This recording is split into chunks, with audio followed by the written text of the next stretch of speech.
네. 네, 오늘은 출애굽기 19장 1절에서 6절까지 말씀인데요. 약속의 말씀이 시작된 곳이라는 제목으로 같이 함께 말씀을 나누겠습니다. 오늘 본문 말씀을 보면 이스라엘 백성들이 신의 광야에 이릅니다.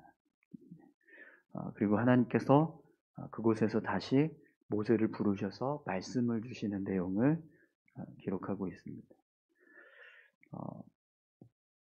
우리 1절에서 3절까지 말씀을 한번 볼까요? 이스라엘 자손이 애굽 땅을 떠난 지 3개월이 되던 날 그들이 신의 광야에 이르니라. 그들이 르비딤을 떠나 신의 광야에 이르러 그 광야에 장막을 치되 이스라엘이 거기 산 앞에 장막을 칩니다. 모세가 하나님 앞에 올라가니 여호와께서 산에서 그를 불러 말씀하시되 너는 이같이 야곱의 집에 말하고 이스라엘 자손에게 말하라. 아멘. 신의 산에 이스라엘 백성들이 이르렀다. 신의 광야에 이르렀다. 이렇게 본문이 말씀하고 있는데요. 여러분, 신의 이 광야는 신의 산 앞에 있는 지역을 말합니다. 그렇기 때문에 지금 이스라엘 백성들이 신의 산 앞에 도착했다라는 거거든요. 여러분, 이 신의 산은 모세가 처음 하나님의 부름을 받았던 장소이기도 합니다. 하나님께서 이스라엘 백성들을 구원하시겠다라고 약속하셨던 말씀을 주신 장소가 바로 이 신의 산이었습니다. 우리 처음 이제 출애굽기를 시작할 때 하나님께서 모세를 떨기나무 가운데서 부르셨던 장면을 여러분 기억하시죠? 그때 이제 하나님의 산이라는 표현을 썼었는데 바로 이 신의 산, 호렙산이라고 하기도 하고 신의 산에 이스라엘 백성들이 도착했다. 여러분, 이 모습을 통해서 우리가 알 수 있는 것은요, 하나님의 말씀이 신실하게 성취되었다라는 것을 보여줍니다. 이스라엘 백성들이 신의 광야에 도착했다라고 하는 그 모습 자체가 하나님의 말씀이 성취되었다라는 것을 증명하는 모습이 되는 거죠. 처음에 하나님이 모세를 부르셔서 이스라엘 백성들을 내가 구원하겠다, 출애굽시키겠다 이렇게 약속의 말씀을 주셨을 때 모세는 그 말씀을 듣고 믿지 못했습니다. 불가능한 일인 것처럼 그렇게 생각을 했었죠. 그래서 제가 어떻게 그 일을 할 수 있겠습니까? 다른 사람을 시키십시오. 막 이러면서 그 일을 맡지 않으려고 거절을 했었었죠. 그런데 오늘 본문 말씀을 보면 이스라엘 백성들이 그 신에 처음 하나님께서 말씀하셨던 그 신의 광야에 도착을 했습니다. 신의 산 바로 앞에 이제 오게 된 거죠. 그렇기 때문에 그들이 그 자리에 왔다, 신의 산 앞에 왔다라고 하는 것만으로도 하나님의 말씀이 신실하게 이루어지고 있다라는 것을 증명해 보여주는 모습이 되는 거예요. 여러분, 불가능한 것처럼 보여지지만 그러나 결국에는 이렇게 신실하게 이루어지는 하나님의 말씀. 하나님의 말씀이 우리의 삶 가운데서 과연 이대로 될까? 이런 일들이 일어날까? 이렇게 생각될 수 있지만 그러나 그 말씀대로 우리가 따라가면 그 말씀이 성취되는 모습을 보게 된다는 거예요. 오늘 저와 여러분들의 삶에도 이런 하나님의 말씀이 성취되는 그런 귀한 삶이 임하기를 소망합니다. 하나님의 말씀은 신실함, 그 신실하신 말씀을 붙잡고 나아갈 때 우리의 삶에도 말씀이 성취되는 모습을 보게 될 줄 믿습니다. 특별히 오늘 본문 말씀을 보면 이스라엘 백성들이 신의 광야에 이르는 시간을 언제 얼마나 걸렸다 이렇게 표현되고 있죠. 보면 1절에 보면 이스라엘 자손이 애굽 땅을 떠난 지 3개월이 되던 날 그들이 신의 광야에 이르니라 이렇게 지금 기록하고 있는데요. 여러분 사실 애굽 땅에서부터 시내산까지의 거리는요 적어도 아무리 느리게 걸어도 15일 정도면은 다 이렇게 도착할 수 있는 거리라고 합니다. 모세가 이 시내산에서 아론을 만났잖아요. 네. 네. 미디안 광야에 있다가 시내산에서 오고 또 애굽에 있던 아론도 모세를 만나기 위해서 이 시내산 앞에서 그들이 처음 만나서 애굽으로 갔었던 것을 우리가 기억할 수 있는데요. 그때 한 15일 정도의 시간이 흘렀었던 것을 우리가 기억하고 있습니다. 그러니까 아무리 이렇게 천천히 걸어가도 한 달 정도면 충분히 걸어갈 수 있는 그런 이제 거리라는 거예요. 그런데 지금 3개월이 걸려서 이 이스라엘 백성들이 애굽에서부터 시내산까지 이제 이르게 되었다. 이렇게 본문은 기록하고 있습니다. 혼자서 걷는 것도 아니고 거의 한 200만 명 정도 되는 인원이 함께 이동을 하고 있고 또 노약자들, 어린이들도 있고 노인들도 있고 그래서 그 걸음이 좀 더딜 수 있다라고 하지만 그럼에도 불구하고 3개월이라고 하는 시간이 걸렸다라는 건 굉장히 더디게 이 장소까지 도착하게 되었다라는 것을 우리가 알 수 있습니다. 그럼 여러분 왜 하나님이 이스라엘 백성들을 3개월 만에 시내산에 도착하게 하셨을까요? 여러분 이 모습을 통해서 우리가 한 가지 또 깨달을 수 있는 것은요. 하나님의 말씀이 성취되는 모습을 보면 전적으로 하나님의 뜻에 의해서 이루어져 간다라는 것을 우리가 알 수 있습니다. 우리가 이스라엘 백성들이 처음 애굽에서 출애굽했을 때 그들의 마음에는요. 어떻게 해서든지 빨리 그냥 광야를 통과하고 약속의 땅인 가나안으로 들어가고 싶었을 거예요. 그래서 좀 빨리 갔으면 좋겠다 이런 마음들이 있었을 겁니다. 그런데 하나님은요. 그들의 마음과는 다르게 그냥 하나님의 뜻대로 그들을 이끌어가요.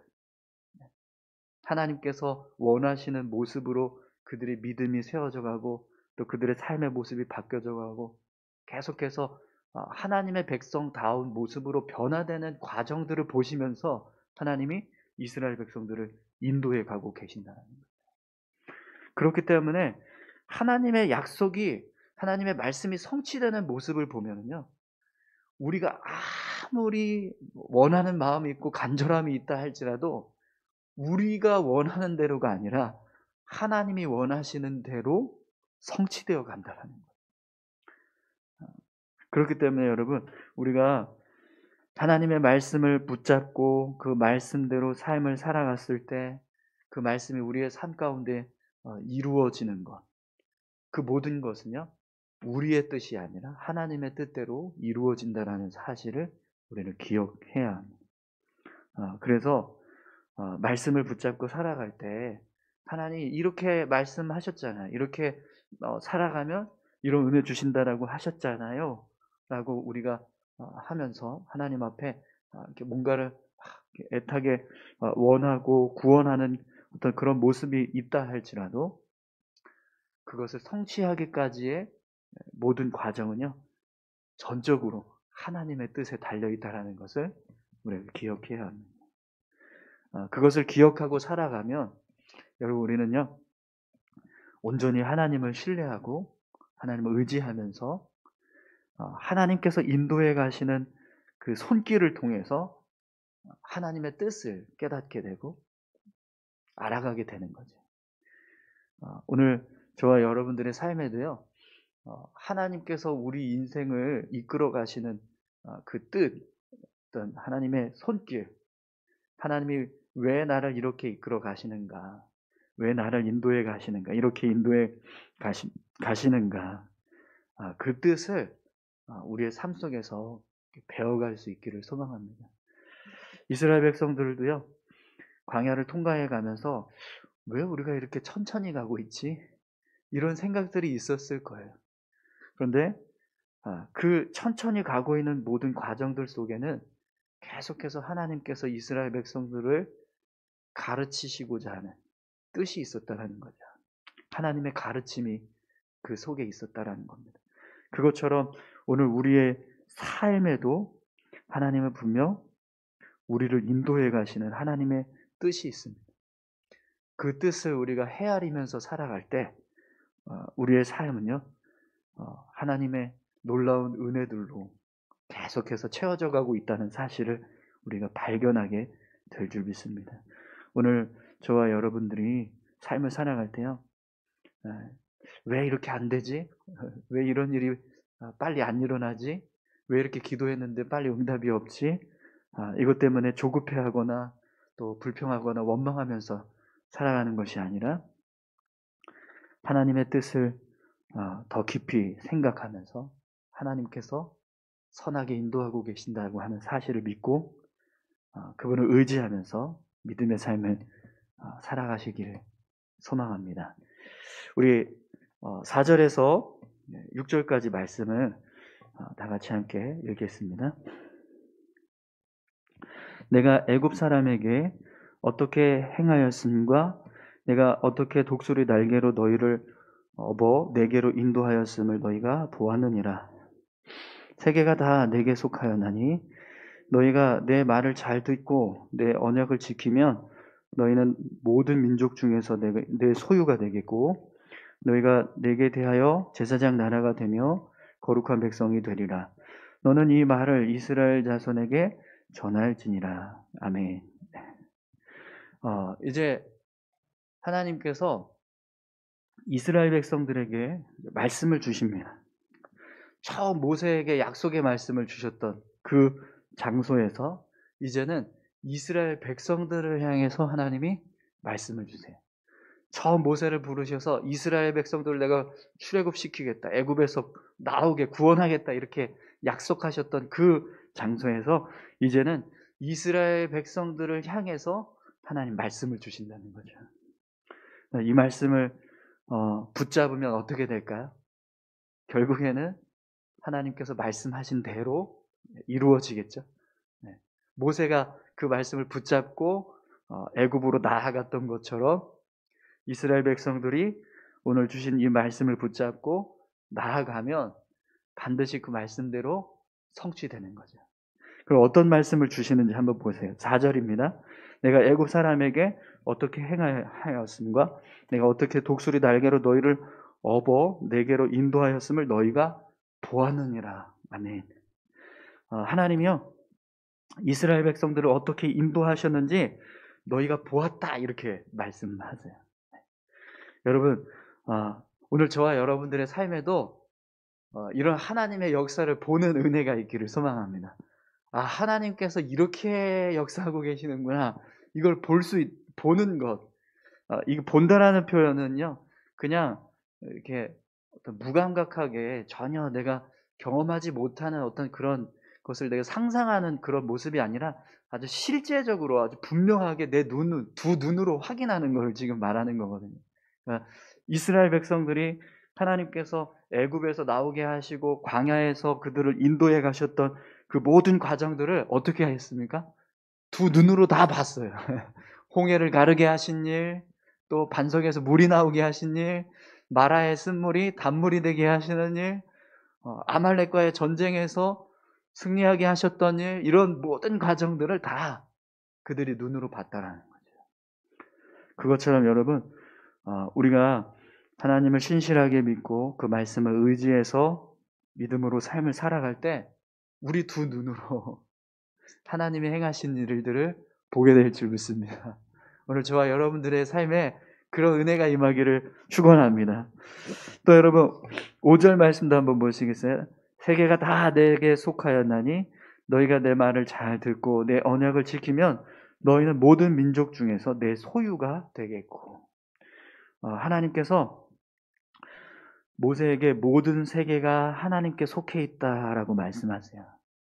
여러분, 모든 세계가 하나님께 속해 있다라는 사실을 믿으십니까? 네, 이 말씀은요, 하나님이 이 세상 모든 만물을 주관하고 계신다라는 말씀입니다.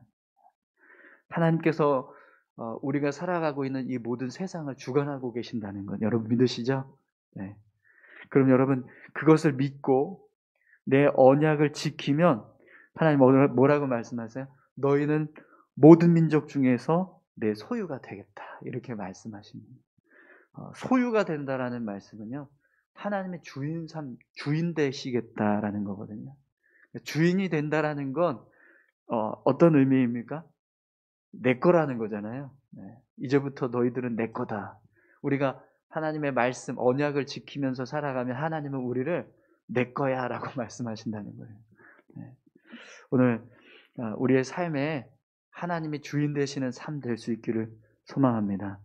네, 여러분, 하나님이 내 거야 라고 말씀하실 때 이 내 거야 라고 하는 이 말씀이 얼마나 큰 정말 놀라운 은혜인지 우리는 잘 알고 있습니다. 그렇죠? 여러분, 이 핸드폰이 누구 거죠? 제 겁니다. 이 핸드폰을 누가 뺏어가려고 하면 제가 어떻게 할까요? 빼앗기지 않으려고 노력을 하겠죠? 만약에 이 핸드폰이 고장이 났어요. 그럼 어떻게 해야 될까요? 이제 정말, 아예 그냥 못 쓸 정도가 되면 바꿔야겠지만, 그렇지 않으면 고치기 위해서 막 애를 쓸 겁니다. 그리고 제가 얼마 전에 케이스를 바꿨거든요. 쓰다 보니까 막 이렇게 달더라고요. 그래서 케이스를 또 바꿔서 다시 이렇게 이쁘게 새로 케이스도 갈고, 이렇게 계속해서 내 소유이기 때문에 내가 이걸 관리하고 지키고 사용하는 거죠. 그것처럼 하나님이 우리의 주인 되신다는 건 똑같습니다. 하나님께서 우리를 지키시고 보호하시고 또 우리를 계속해서 새롭게 변화시켜 가시고 우리의 삶을 인도하시는 그런 귀한 은혜들을 허락해 주신다는 거예요. 내 언약을 지키면 너희는 모든 민족 중에서 내 소유가 되게 하시겠다. 근데 하나님이 어떤 분이세요? 세상을 주관하시는 분이십니다. 세상을 주관하시는, 모든 만물을 주관하시는 하나님이 우리 주인 되신다고 생각을 해보십시오. 그것보다 더 귀한 은혜가 어디 있겠습니까? 오늘 우리의 삶에 그런 귀한 은혜가 임하기를 축원합니다. 마지막 6절을 보시면 너희가 내게 대하여 제사장 나라가 되게 되며 거룩한 백성이 되리라. 너는 이 말을 이스라엘 자손에게 전할지니라. 언약을 지키면 제사장 나라가 되게 하시고 거룩한 백성이 되게 하시겠다 이렇게 말씀하세요. 제사장 나라라는 것은요, 하나님을 섬기는 백성들을 이끌어가는 어떤 지도자의 역할을 감당하게 하신다는 겁니다. 그들을 주관하고 다스리는 권세를 주시겠다라는 거죠. 또 거룩한 백성이 되게 하신다는 것, 하나님께서 모든 나라 가운데서 특별하게 구별하시겠다라는 거예요. 그래서 그들을 향해서 특별한 은혜들을 부어주시겠다라는 거죠. 오늘 저와 여러분들이 하나님의 말씀을 의지해서 삶을 살아갈 때 하나님이 우리를 제사장 나라처럼 그렇게 세워주실 줄 믿습니다. 또 우리에게 세상 사람들은 경험하지 못하는 은혜들, 하나님께서 우리를 구별하셔서 우리를 특별하게 생각하시는 특별한 은혜들을 부어주실 줄 믿습니다. 여러분, 하나님께서 모세에게 시내산에서 이스라엘 백성들에게 이렇게 내가 너희들에게 이렇게 은혜를 베풀었고 앞으로 이 말씀대로 나를 믿고 신실하게 이 말씀대로 살아가면 이런 은혜를 주겠다. 이렇게 지금 말씀하는 거거든요. 그 말씀을 이스라엘 백성들에게 전하라 라고 말씀합니다. 이 말씀을 듣고 이스라엘 백성들이 하나님의 말씀대로 가나안 땅을 향해서 나아간다면 그들에게는 오늘 주신 이 말씀 그대로 하나님께서 은혜를 주시고 그 말씀을 성취해 가시는 역사를 이루어 가실 것입니다. 그것처럼 오늘 저와 여러분들의 삶에도 하나님의 말씀을 의지해서 그 말씀을 믿고 또 그 말씀대로 삶을 살아가려고 애쓸 때 하나님이요 말씀을 성취하시는 은혜를 우리의 삶 가운데 부어주실 줄 믿습니다. 우리 다 같이 함께 이 시간 기도하겠습니다.